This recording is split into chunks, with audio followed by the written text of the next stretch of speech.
Hello and welcome back to the channel. In today's little video we're going to be having a look at a new bit of stock that I acquired probably a couple months ago now, and it has been a great runner for me, as well as starring on Swanage Model Railway when I've taken her to the Ashford show. So as I haven't released a video in a little while, I've decided to make a little review video on this little engine, which I quite like little engines, so I like having the ability to shunt things around and pull things with small engines. So this is the WR15xx 060 from Rapido Trains, which is the first engine I've bought from Rapido. I've got the dynamometer car from them in the past, but this is certainly a first for an engine from them. Which end's got the info? So that's all the info. So it's the BR15xx Pannier tank 1501. The rest of the information kind of goes off the label. So you've got the product code there, 904505. There's not that much really to say about the outer packaging.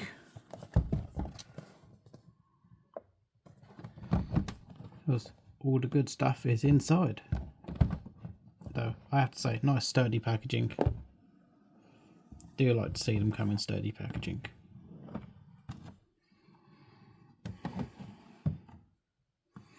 So, as always, owner's manuals. I do like this one because it is pretty in depth, where all the parts go,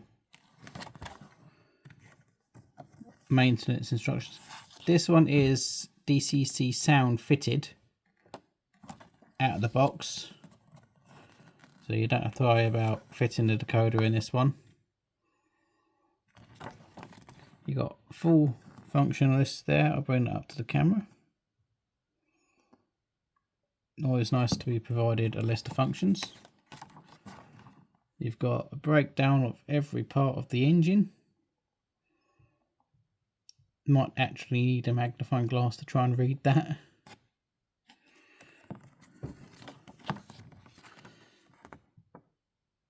And then some pictures of the actual engine.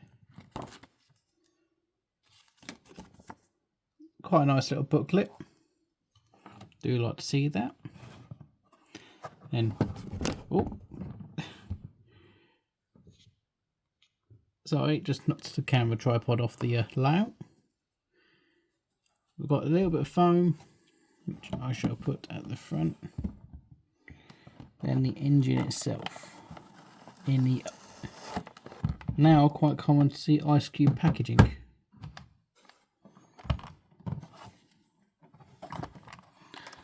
So take off the outer sleeve. In the top you get a blanking plug, which is that bit there. So if you bought this digital and you wanted it to be analog, you have the option to pull out the decoder and put in the blanking plate. From looking at that, then we got the original couplers, which are the tension locks. I obviously don't use tension locks on my layout. And the only thing that I haven't fitted are the chain couplers, as I didn't want them getting in the way of the couplings. Another thing is, you get, if I can get the camera to focus on this, spare lamp irons as well, which is something else that is quite cool. And then water fill plugs, and yeah, lots of extra detail bits and spare bits in there as well, which is always cool to see. that nicely just fits in that top section. So if we pull the catch, we can bring the engine out and put it on this siding, which is live. Don't always like to load trains onto live tracks, but small engines, it makes it easier to do.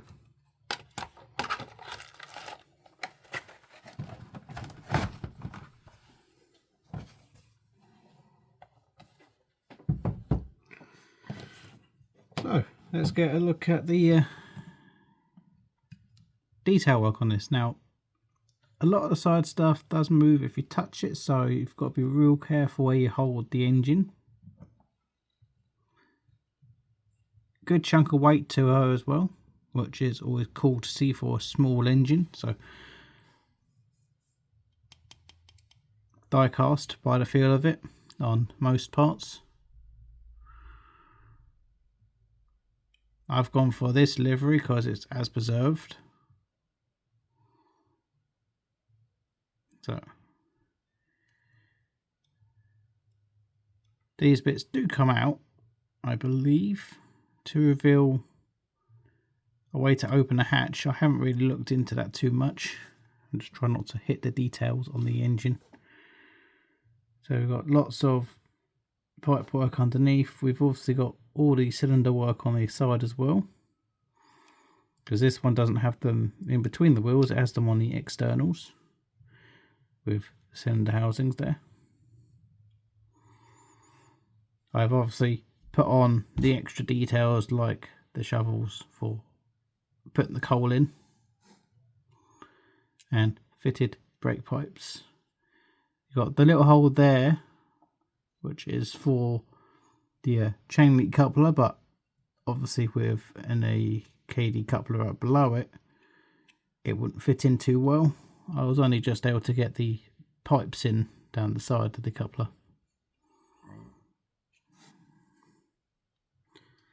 So, sliding roof hatch. Maybe? Yep, that slides. So you can have it open or closed. I quite often have them open. If we bring this round, get a look at the front, get my camera to refocus.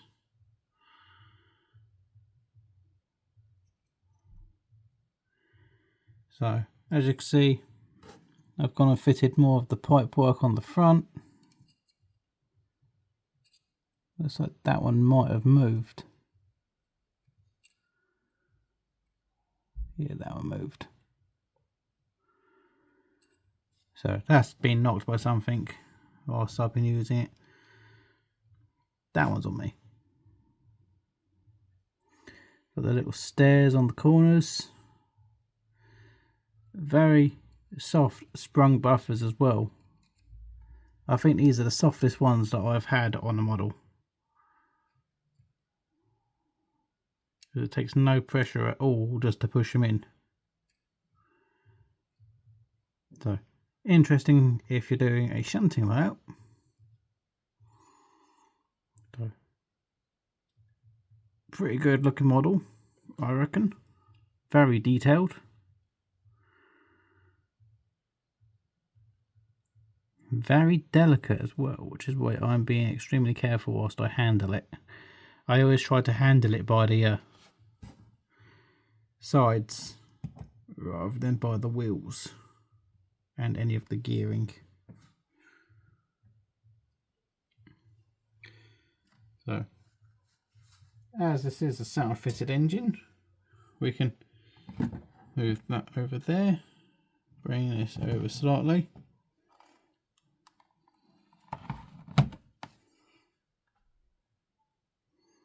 So we can bring up our control panel. So function 0 we all know is lights. For this one, it's a firebox. You get the sound of the door opening and door closing.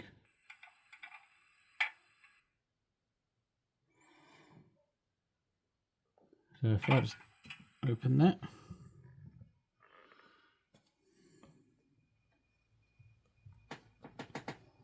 It's got that little flicker to it as well, which is quite cool.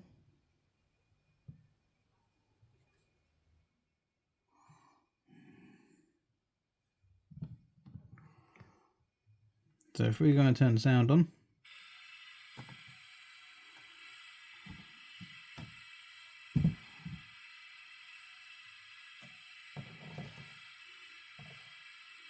maybe we should actually move her to the main line rather than siding. That's better. Got a running track here now then. So, yeah, brakes. Number 3 is a long whistle, if we hold it.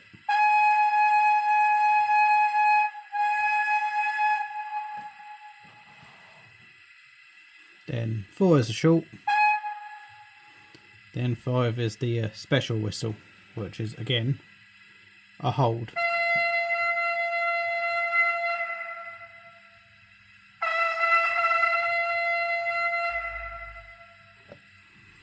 Does it slightly different each time you do it. So if we move on to number 6, so we get the guard's whistle. Now if you put this on a switch, when you turn off the switch, then you got train mode, which for me doesn't work as well because I had to fiddle with my acceleration and deceleration rates.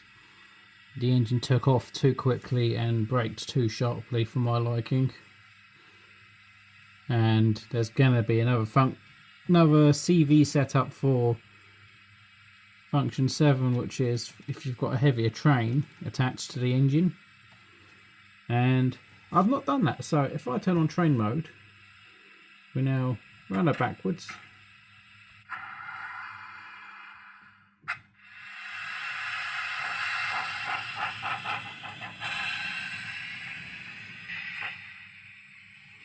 She takes off a little on the fast side.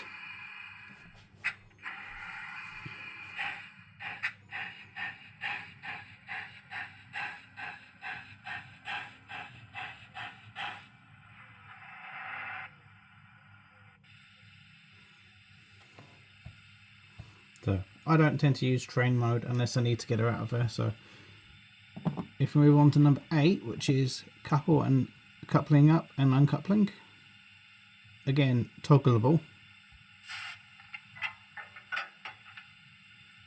So when it's toggled on, you're coupled up. When you toggle it off, it uncouples. Now if we turn off the firebox for this one, 9's coal shovel.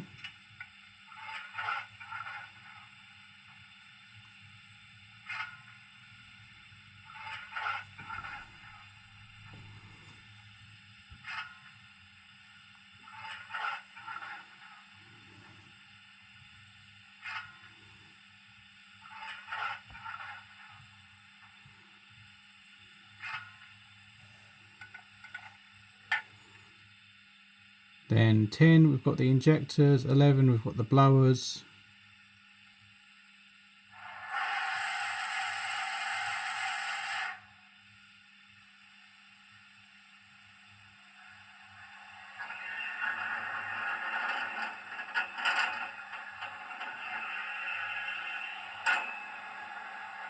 So that was blowers, then injectors.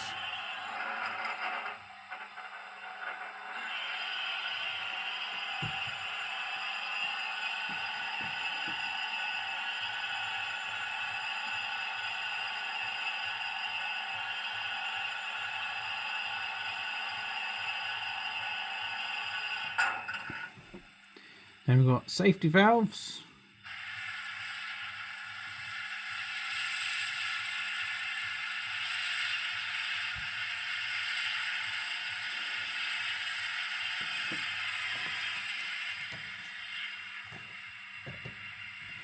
Then we've got drain clocks. Water tower is a nice one. Oh. And she doesn't do that.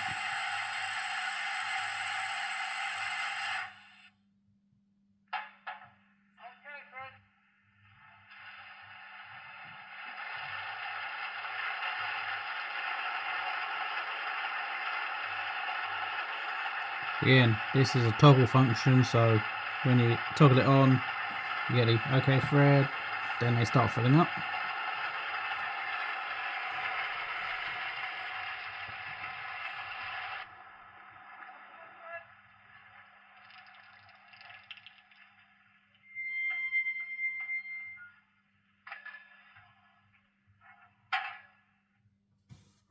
Then we've got flange squirrel, obviously motion required, cab door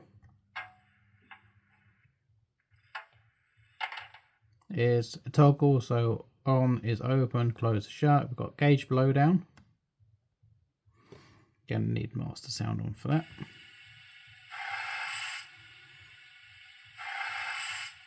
Then we've got handbrake, toggleable again, on and off.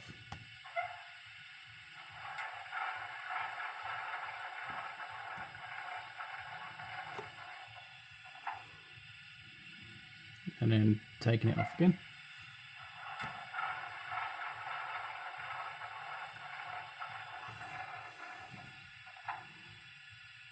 Then you've got fade out, which fades out the sound on 19, and 20, which is shunt mode.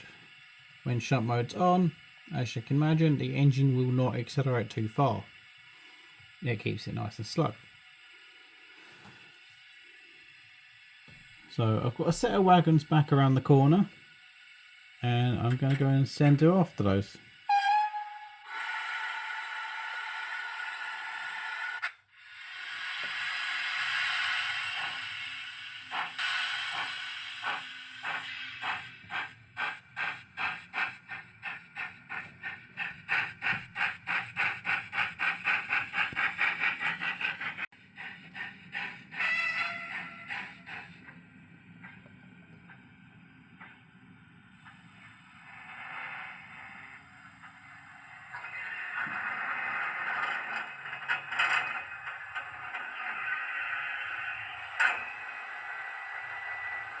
Now, so here we go. Got some wagons from my club, some from the Swanage Railway, and that'll be our train for today.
Right, so after all of that running, and the amount of running she has done for me already, between my club and my portable railway when we've gone to the Ashford show. She's done a lot. She's done well. And I have to say, I really do love the high level of detail on this engine. The only thing that does concern me about it is the fact that it all seems very delicate. But what model nowadays isn't delicate with the amount of detail work that goes on it? From pipes to little steps and other bits that are easy to damage. So, I do like the sound. I do like the light function as well, where you can have the firebox on all the time without them shoveling all the time. That is a neat feature.